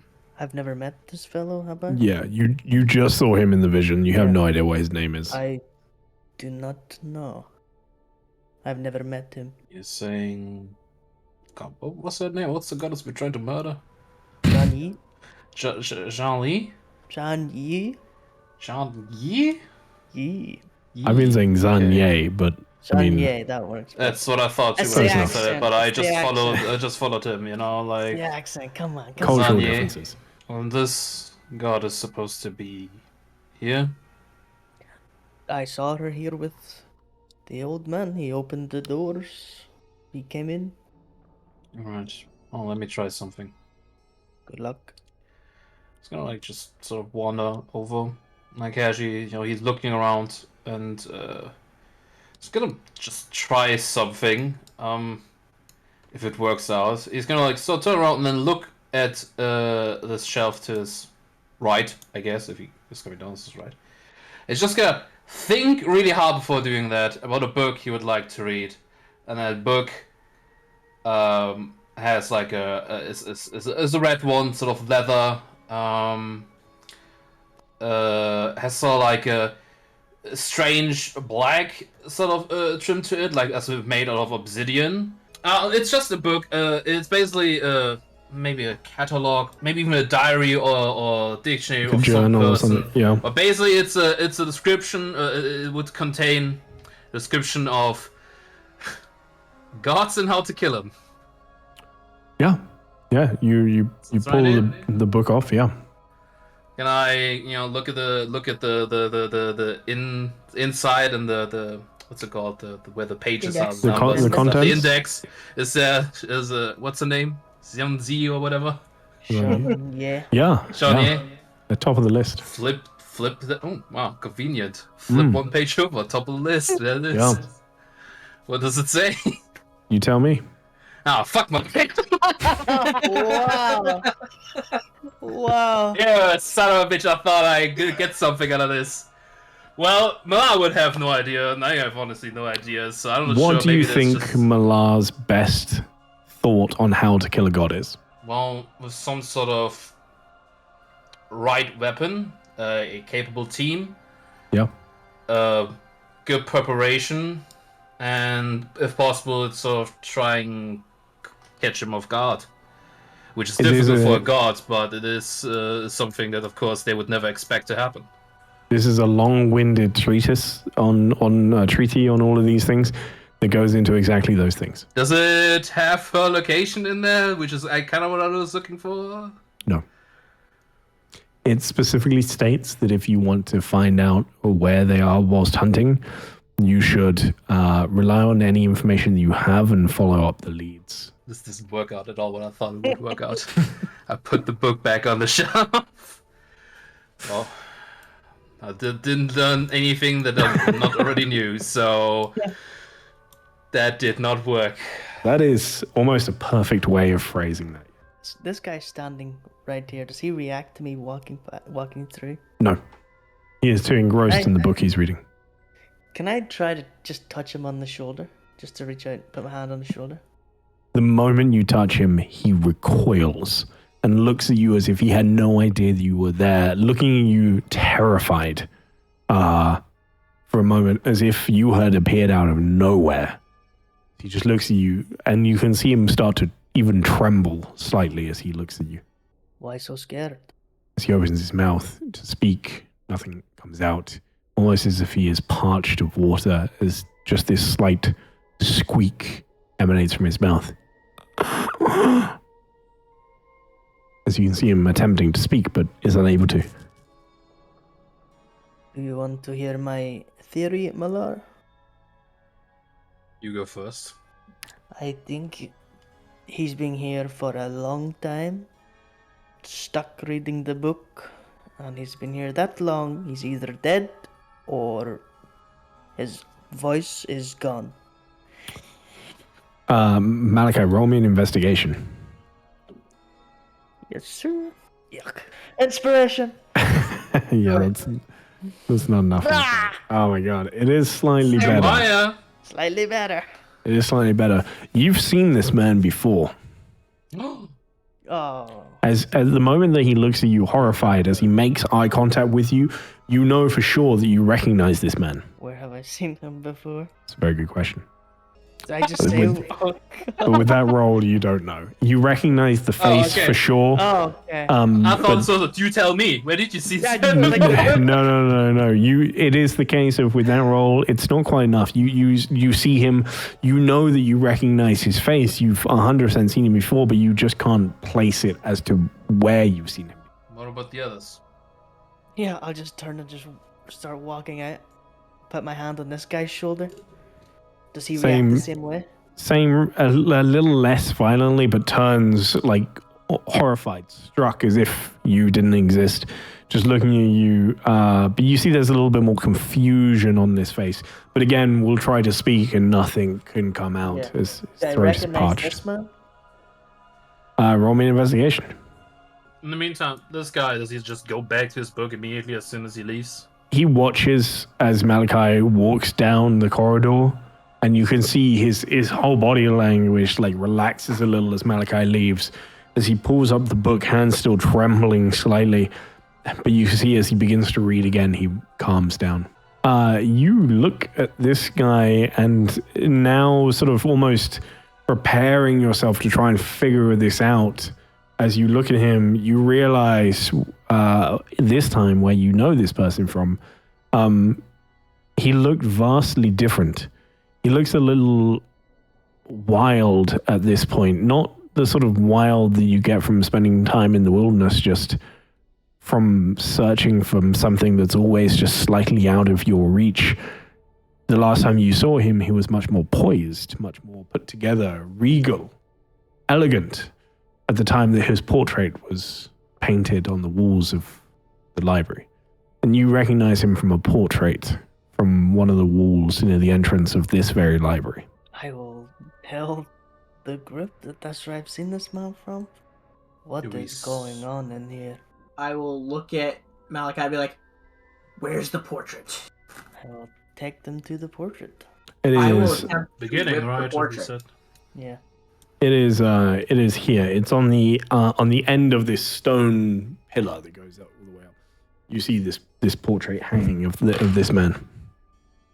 And you realize as well, in case it isn't obvious, that the other guy that you saw is on one of the other portraits. And as you look around, it dawns on you that all of the people in here have portraits hanging in this library. I would try and destroy one of the portraits of someone I see nearby and see if anything changes. I'm not sure if vandalism in outside library is a smart idea. He shrugs, continues.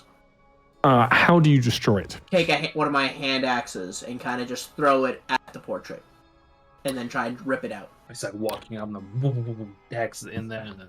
Are your attacks magical? The hand axe? No. And you don't have anything that just makes your attacks inherently magical?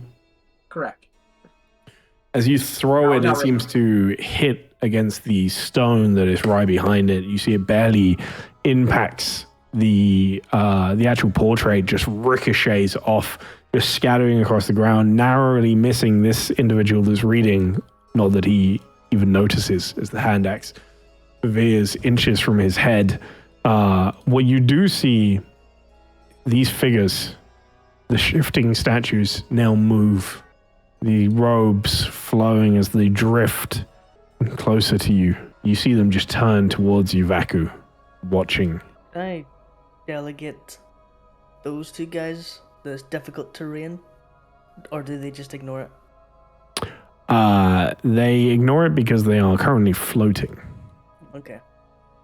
You're not actually entirely sure if they are floating or not, but you do see, because their robes reach to the ground, but they do move in such a smooth motion that you could probably assume that they are.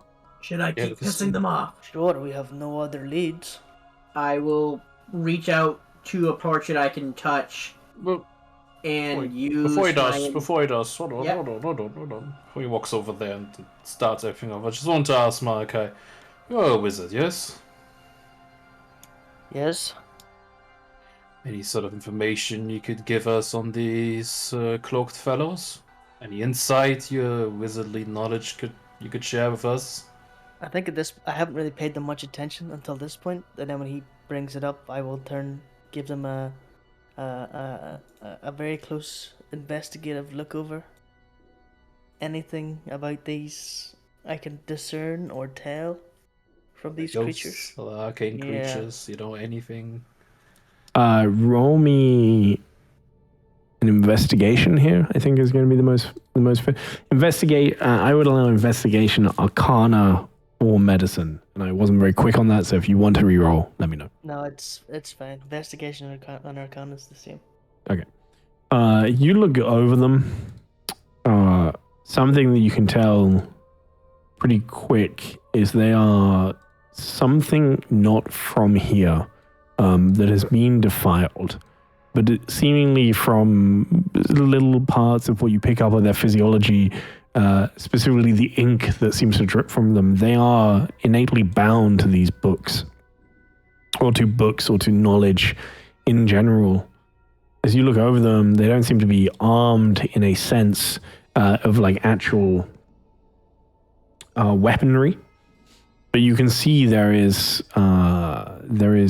definitely some sort of arcane force at play here, and beyond that, they are incredibly perceptive. You see that they see almost everything, despite the fact that they barely move. You can see the runic magic that almost like acts like eyes, these two just like glowing dots inside of the hood, moving and flickering constantly as they absorb all of the knowledge that is offered up. So, Are you ready? Well, I just hope Malachi could give me more than just that they are magical information about that. Well, yeah, I'll just give you everything I know. I was just wondering if you could have any information if they start shooting beams at us, throw fireballs, any of that. It's going to be very difficult to ascertain, like, if they were to attack, for instance, how that would happen. What I would say is, I think as much as you can figure out is you wouldn't be surprised if they have magical ability. And beyond that, there was something else I was going to say. They are very clearly, especially in the way they move, they are very clearly guardians or wardens, or they are defensive beings of this place. Short of that, Very well, Vaku. Continue. they only seem to be focusing on Vaku at the moment. I will reach out and using Ild's innate ability, I will take a deep breath and my body will warm up and I will do fire damage through my hand to one of the portraits. Oh, I have fury. Ild, the top one. So he once per turn you may touch a creature to do fire damage Oh, yep, you're right. equal to fury die. Okay, cool. Okay. Then Awesome. I would just don't add your constitution. So what's just a d6 then? No, my divine fury is supposed to be a D10. Well, That's not the, I clicked the wrong one. I meant to click. You feel as your hand begins to heat up, all of you see it glow. And you hear something in your head. You understand it perfectly, but it's almost as if it spits and flickers at you. It feels like a language so incredibly foreign that it doesn't so much as speak to you as just forces itself upon you. but you hear it in your head 4 times simultaneously, all the same words, if you can call them that all just in a moment say, "Do not harm the portraits. Why? Harm the portraits, harm the people." Oh.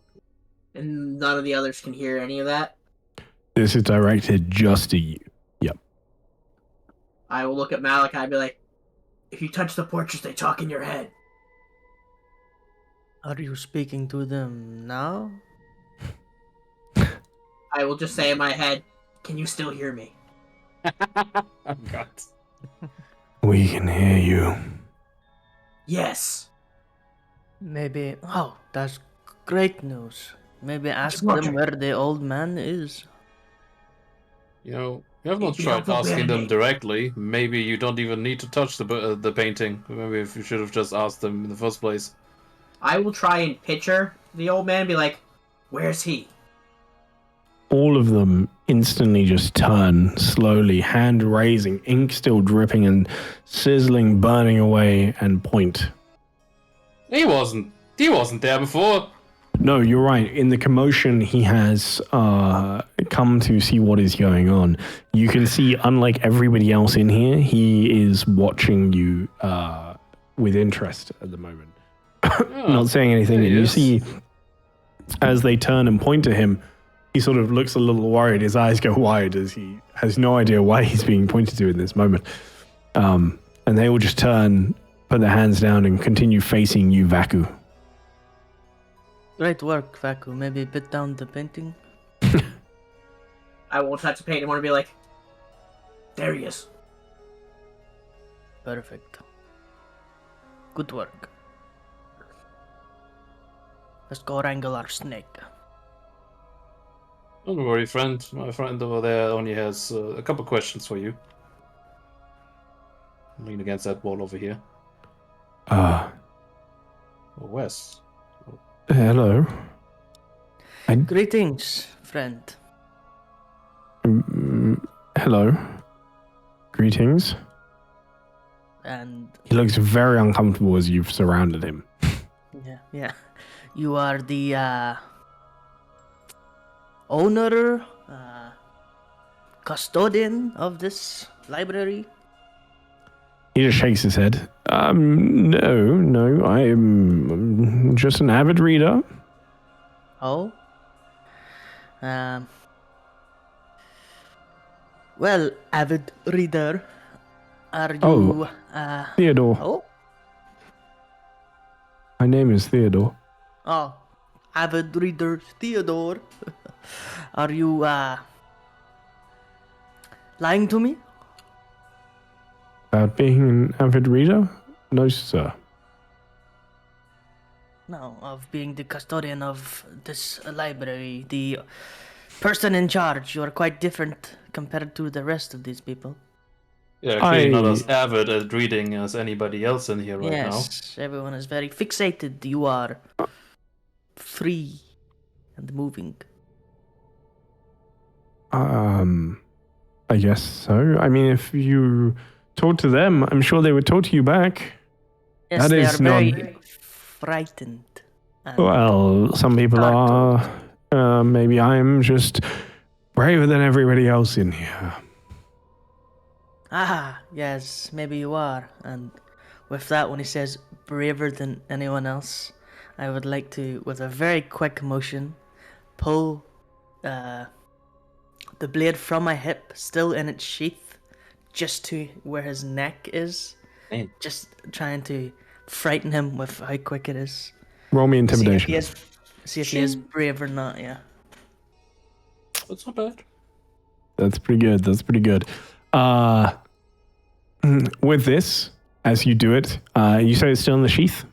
Still in the sheath, yeah. He catches it. Damn. Look at the mouse as well. Yes, not so frightened and very quick. So Why do you come here? A lot of words come to mind. Maybe the one at the forefront would be answers, I suppose. You haven't even asked me a question. Yes, I'm getting to it. why are you so... Maybe no. Who are you to Jean Yi or Ye, depending I'm on the how you... same person to them that I am to you. I am Theodore. Yes, and Theodore, how long... When... Are they here? Whom? Jean Yi? No. How long ago was it since they have been here before? I last saw them maybe an hour ago. Do you know where I could find my mistress? Yes. Can you show me the way?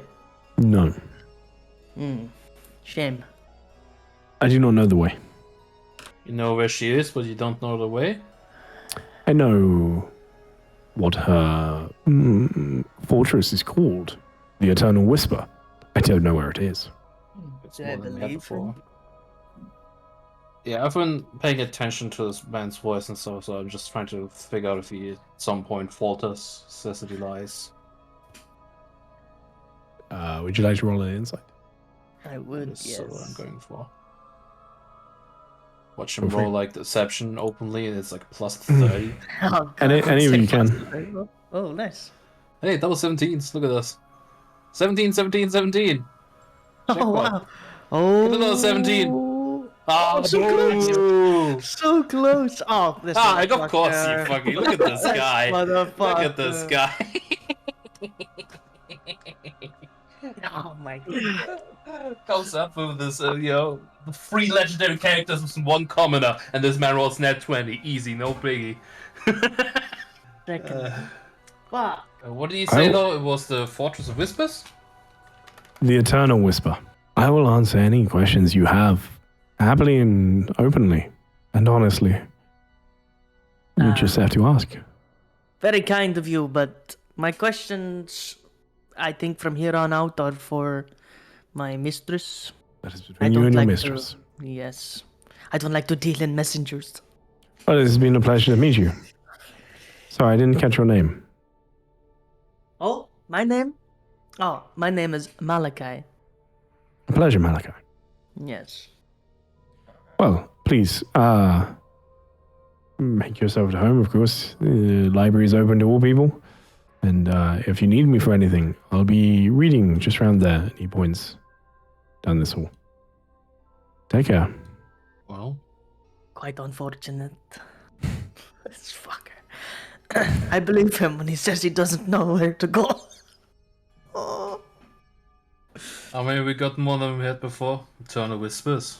I guess we could maybe figure out something from that. Yes. There's a book somewhere in this library. Gee. Maybe, but I think all these books are dangerous to touch. What if we somehow get stuck like the rest of them and a portrait shows up on the wall? I will kind of nudge Malachi and be like, "You should ask those things where Zanyi is." And I point to one of those figures that were ganging up. I agree. They seem much more talkable. Talkative. Got you. Talkative, thank you. Talkative Yes. than I thought they would be. All you did was lift the portrait and threaten. Maybe to- just try asking them first. Sure. But we haven't done that yet. Head to the closest ones. Greetings. And then wait for a response. You see the one turns ever so slightly and looks at you directly, but says nothing. Nothing. It is More reaction than anybody staring else. straight at you at this point, but doesn't say anything. I'll take a few steps back just to put my hand on a painting. It does nothing. You have to actually threaten it. How about you just ask them? You have not asked them yet. that's You what just I said hello. What are you doing? How about you just ask them? You just said that as hello. I'm trying to say it. Okay, fair. I took it as they were trying to talk. because I mean, you said hello and it turned to look at you. Okay. So there was like a reaction. Okay. Yeah, there was Okay. recognition there. Okay. Like... I read that wrong. My fault. I read that wrong. I thought they were staring at me intently, replying hello. You know. Oh, Gosh. Can you hear me speak? Can you I communicate? can hear you speak. Yeah, okay, good. he like fucking hell, man. Yeah. The impression I get from you is that you are very perceptive. You are very knowledgeable.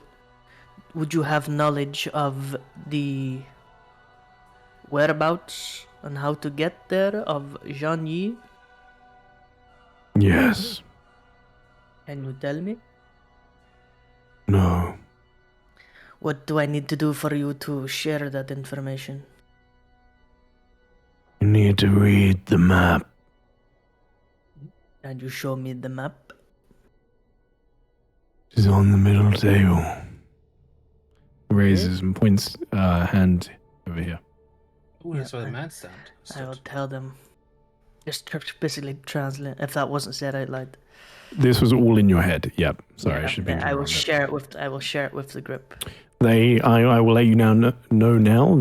They are physically incapable of speaking out loud. So any communication from these ones is telepathic. Well, we read the map. Is it the big one? Like, is it covering the entire table? Like... No, it is actually, there's a few scrolls and documents and books on this table. So it's actually not even straight away clear which one it is that you need. Malachi, all I can say is be careful. This might be just another trick to get you to read things. Very likely. So I will attempt to read through everything here until I find what I'm looking for exactly. Roll me a d4.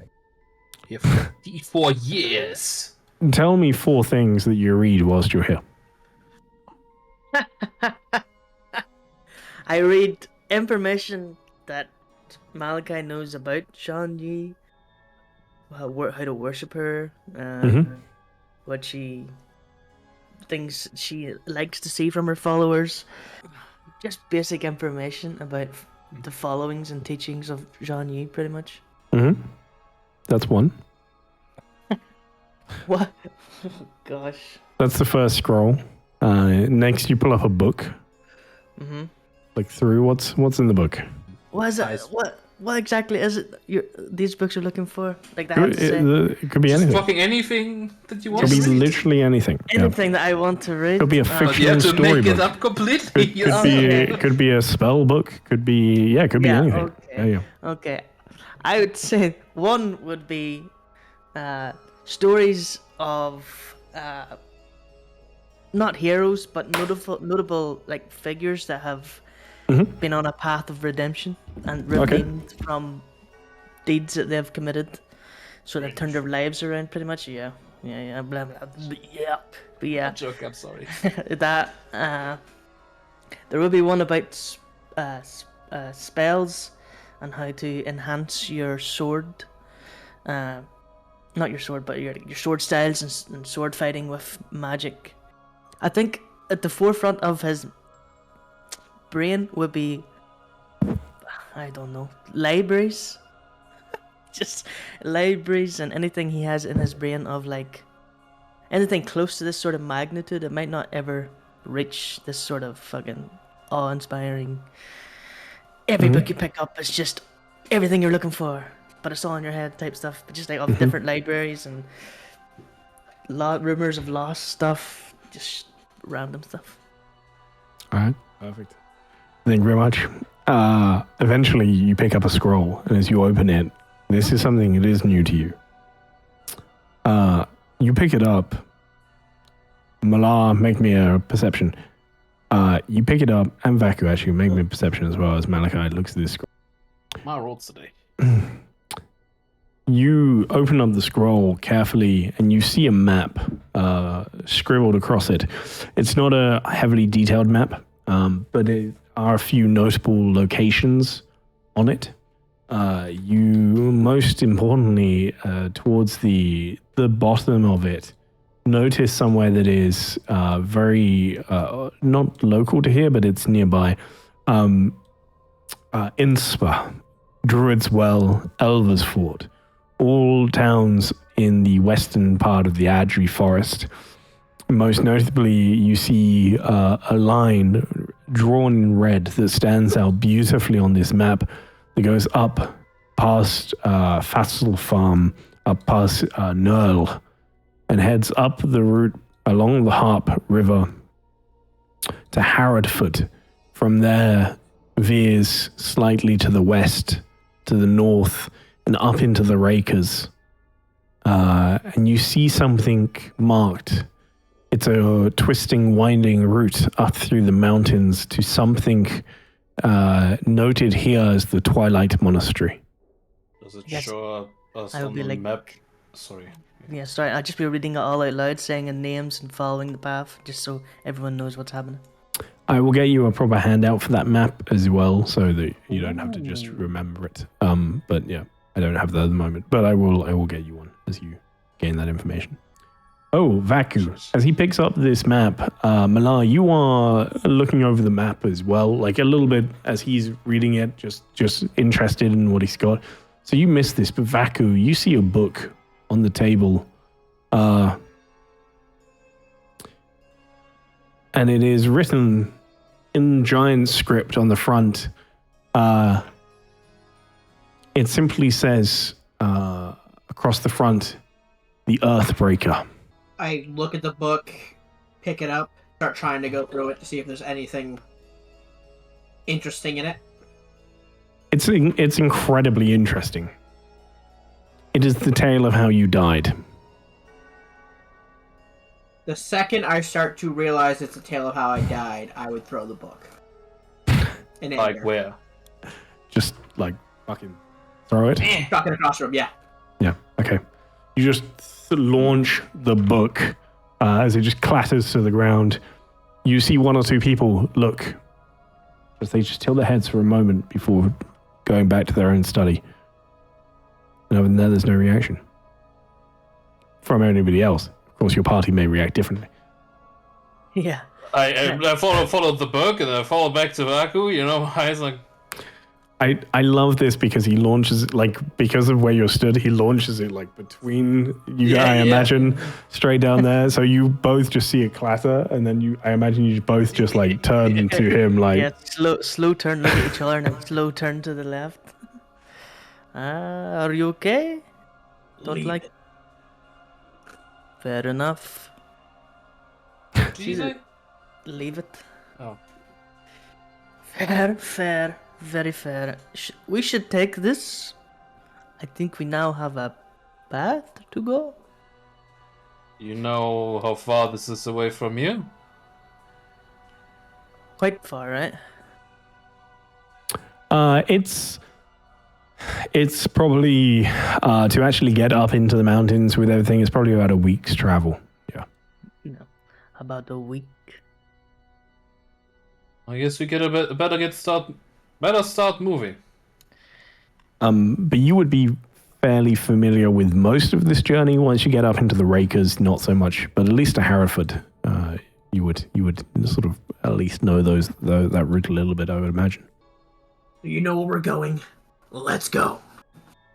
Yes. Quick little question or sidebar. I seen him with Jean Yi. Are we not worried he might just be like, hey, 3 people come in here asking for you? Understood. And I'm going to start making my way towards him. You know, you need to think more before you say things like this. I mean, it's... He walks it's up to meet you, Vaku, and just raises his hands. Please, It's a good... continue. You know, he caught your sword like that. This might be not an easy fight. No, I don't believe it is. We should maybe help. Before you do, Vaku has a little bit of a head start here. Vaku, Yeah. you walk down. He steps out, seemingly hearing your footsteps or knowing you're coming, and just has his hands slightly out, completely unarmed. So he steps forward and says to you, just looking you straight in the eye as you step forward, and before you get to him, just says, "Please continue." Come this way. He tilts his head, seemingly slightly confused at that. I walk a little bit and be like, come on. It would seem I overestimated you. You're leaving with us. We want to take him with us. I see. Very well. Why? Lead the way. To Malachi. I don't trust this fellow. Theodore. Yes, Theodore. Thank you, Malachi. Yes. Oh, gosh. I feel like bringing him, he might hinder us in some way or bring tricks and try to sway us from the path. There's something off about him. Too calm, I think. Too knowing. I take bliss in not knowing.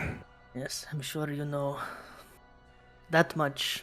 Things you come across you don't know is... I am going to look at Malachi and be like, can you also talk in people's heads? I could. I cannot. No. It's not a area I expertise. Oh well. And I start trying to I say lead we him should out. just leave without him. Fine.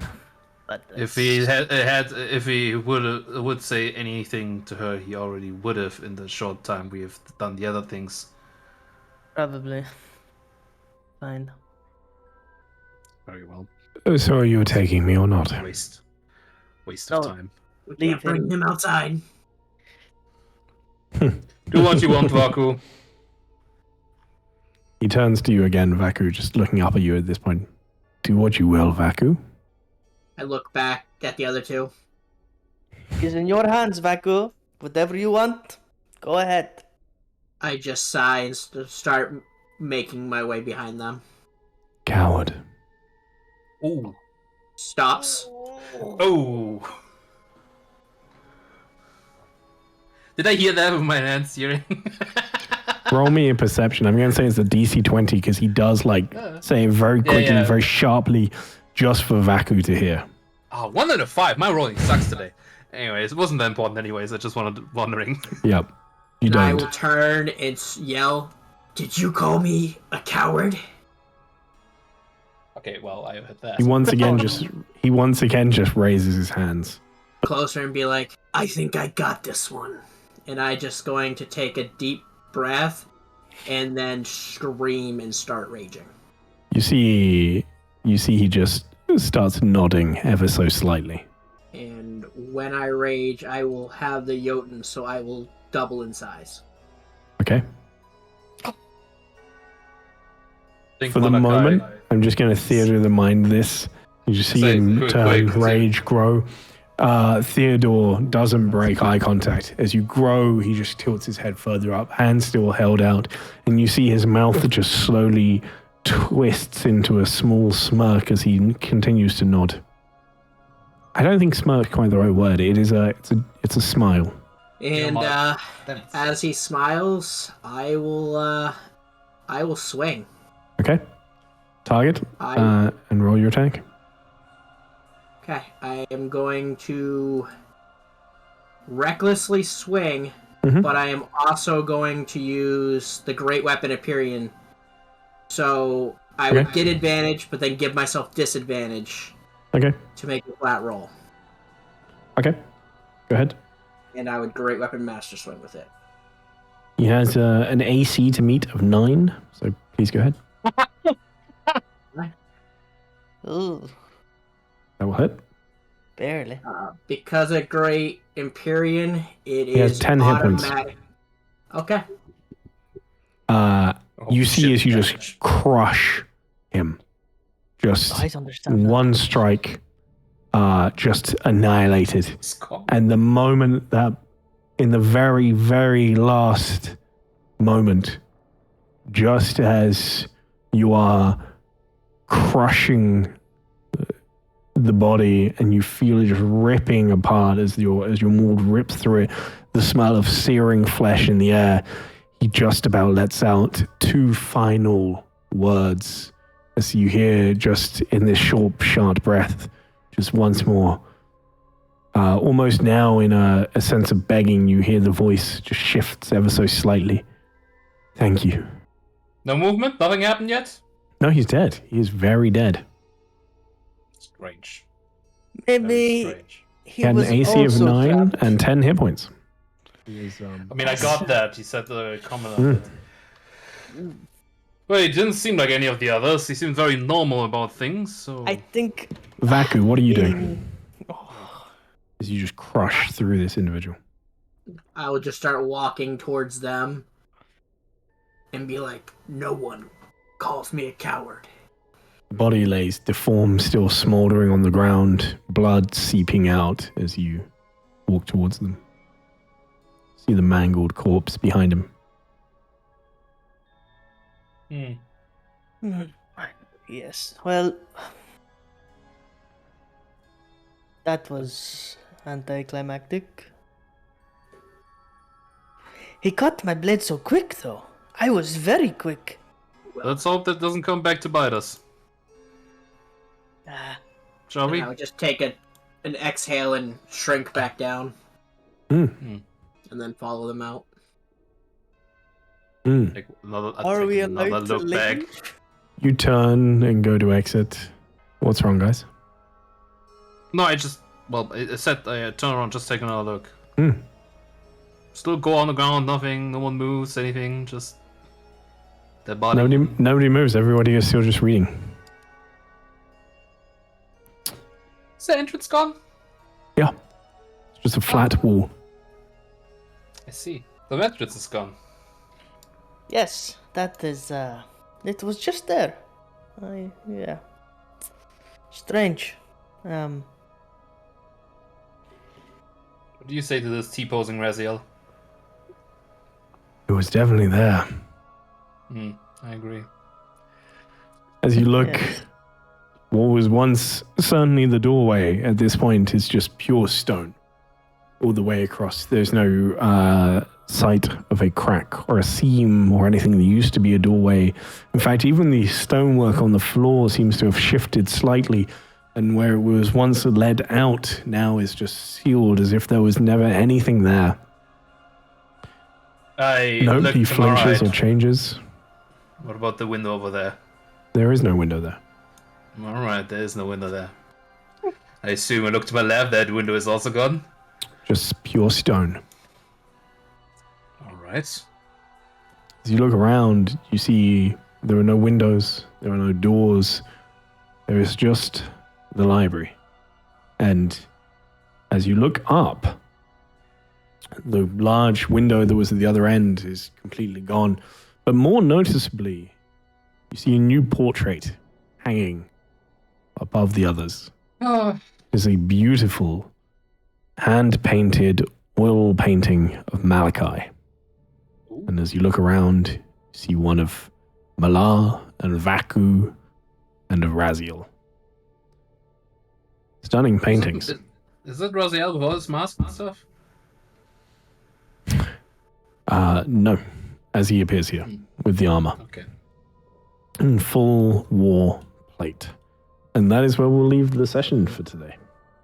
I never thought I would play a wizard and want to leave a library more.